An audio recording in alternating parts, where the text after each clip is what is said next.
ఆ సంఘానికి పాస్టర్ గారు ఆత్మీయంగా కాస్తున్నాడు లేదా చూసుకుంటున్నాడు.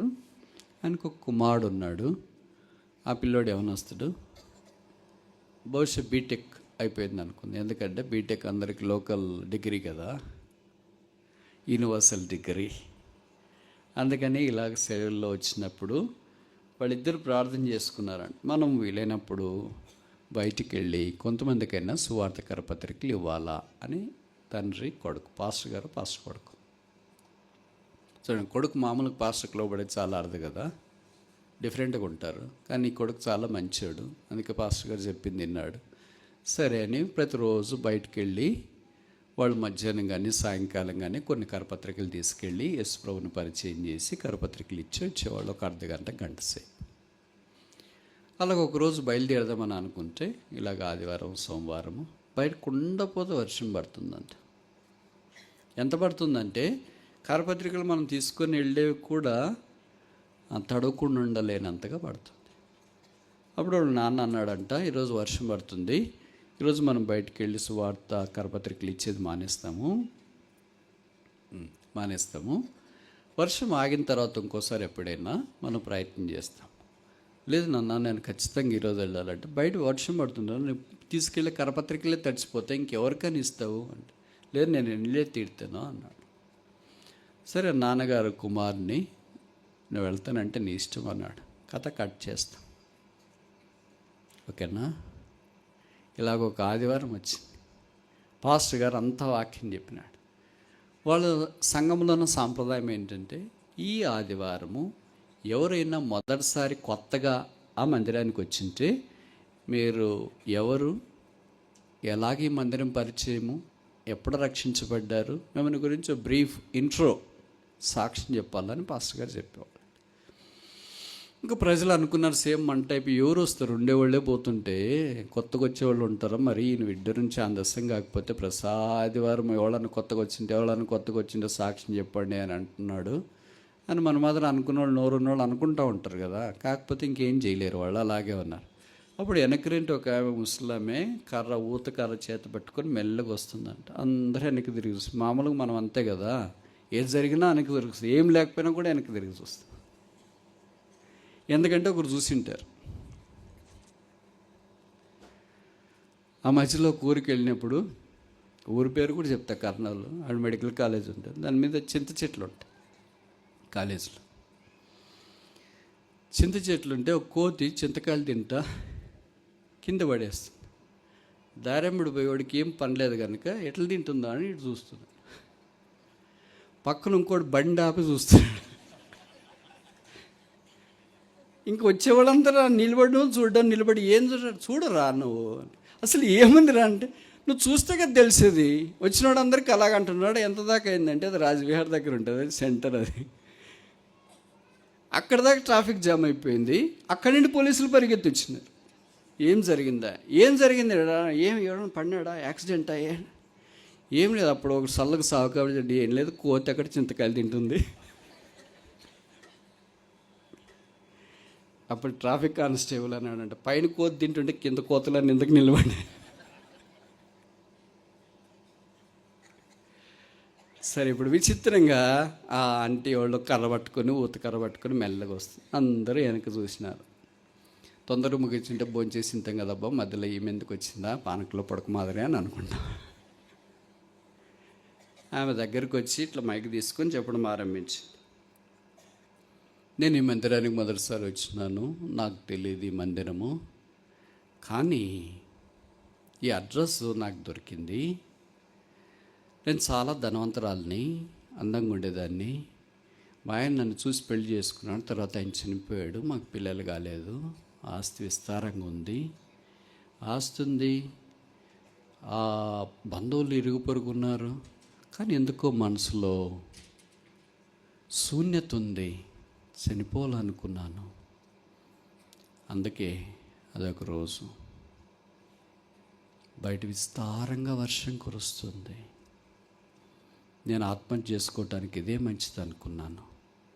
నా ఇంటి హాల్లో కూర్చున్నాను, అవసరమైన మెటీరియల్ తెచ్చుకున్నాను. నేను చెప్పను ఆత్మహత్య చేసుకోవటానికి, ఆ మెటీరియల్ దగ్గర పెట్టుకున్నాను. ఇదే నా జీవితం ఆఖరి రోజు అని అనుకున్నాను. బయటికి పోయి చూస్తామంటే లోకాన్ని ఒక్కసారి చూస్తాం, చనిపోకముందంటే వర్షం పడుతుంది. ఇంట్లో ఉందామంటే ఒక్కదాన్నే ఉన్నాను. సరే అలాగే అది తీసుకొని చనిపోదాము అని అనుకుంటా ఉన్నా. అంతలోగా తలుపు తట్టారు. ఎవరి సమయంలో తలుపు తట్టారు అని అనుకున్నాను. మెల్లగా వెళ్ళి తలుపు తీశాను. ఒక యవనస్తుడు తడిసి మొద్దై వచ్చినాడు. నేను ఇంట్లోకి రావచ్చా అంటే అని అడిగాడు.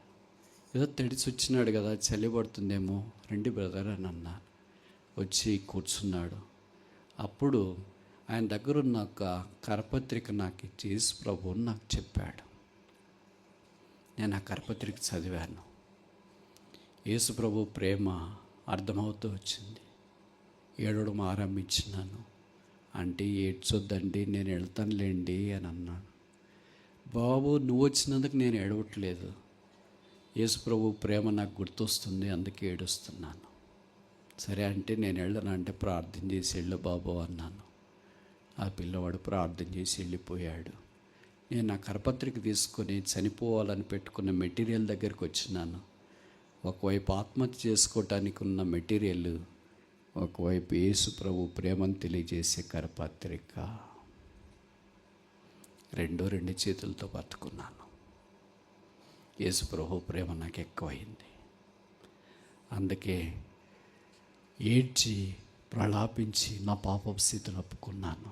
గొప్ప ఆనందం వచ్చింది, సంతోషం వచ్చింది, నిరీక్షణ వచ్చింది, బ్రతకాలనే ఆశ పెరిగింది.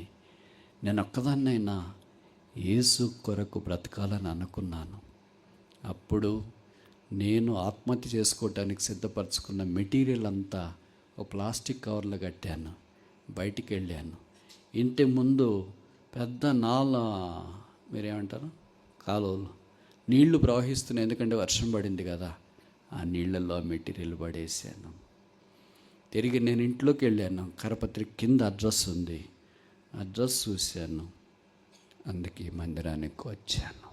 నా కొరకు ప్రార్థన చేయండి. నేను చనిపోకుండా నన్ను ఆపటానికి దేవుడు కుండపోత కురిసిన వర్షంలో ఒక యవనస్తుని పంపించినాడు.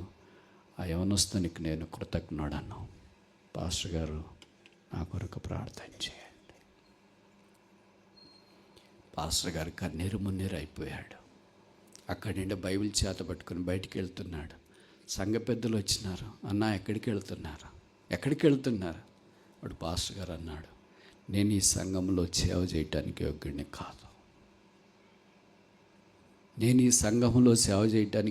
కాదు. నేను వెళ్తున్నా. ఇప్పుడు వెళ్తే ఎట్లన్నా, అర్ధాంతంగా వెళ్తే ఎట్లన్నా, ఏం జరిగింది, ఏంటి? అప్పుడు ఆయన అన్నాడు, నా కొడుకు మీ సంఘానికి దైవ సేవకుడిగా ఉంటాడు. ఆ స్త్రీ చెప్పింది కదా, కుండపోత కురిసిన వర్షంలో తడిసి ముద్దయిపోయి సువార్త కరపత్రిక తీసుకొని వచ్చినాడు ఒక యవనస్తుడు. ఆ యవనస్తుని బట్టి ప్రభుకు స్తోత్రాలు అన్నాడు కదా, ఆ యవనస్తుడు నా కొడుకే. నేను ఆ దినాన్ని వద్దన్నాను, నా కొడుకును బయటికి వెళ్ళొద్దు, వర్షం పడుతుందన్నాను. కానీ వాడు మొండిగా వెళ్ళాడు. ఒక స్త్రీ రక్షణ పొందింది. వాడు సేవకుడు, నేను కాదు.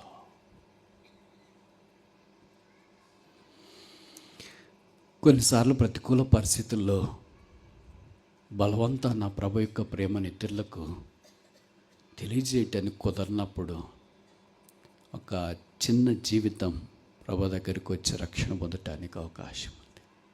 దేవుని జనమా, ఎంతమంది మనకు తెలియకుండా యేసుని ఎరగకుండా ఈ లోకాన్ని విడిచిపెట్టి వెళ్తున్నారో, మనం వారందరి యొక్క రక్తాపరాధాలు చేతుల్లో పట్టుకుని అన్నా. రక్తం తడిసింది, చేతులు గొరంటాకు ఉంది, యాపిల్ వాచ్ ఉంది, ఉంగరాలు ఉన్నాయి, బంగారం ఉంది, చేతులకు అవసరమైన డెకరేషన్ ఉంది. అదే సమయంలో నువ్వు విశ్వాసమైతే నీ చేతులు నీ చుట్టుపక్కల వారి రక్తముతో నిండి ఉన్నాయి. అది కడుక్కోవాలి. అది యేసు ప్రభు ద్వారానే సాధ్యమవుతుంది. కనుక ఈ రాత్రి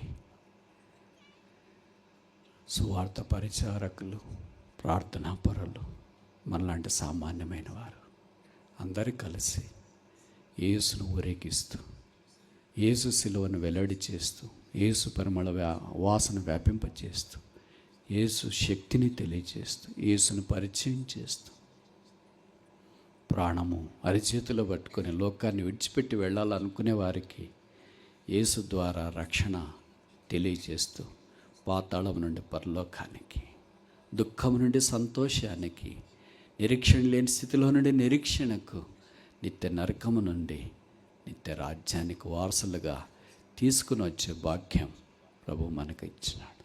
ఏమంటారు? ప్రార్థన.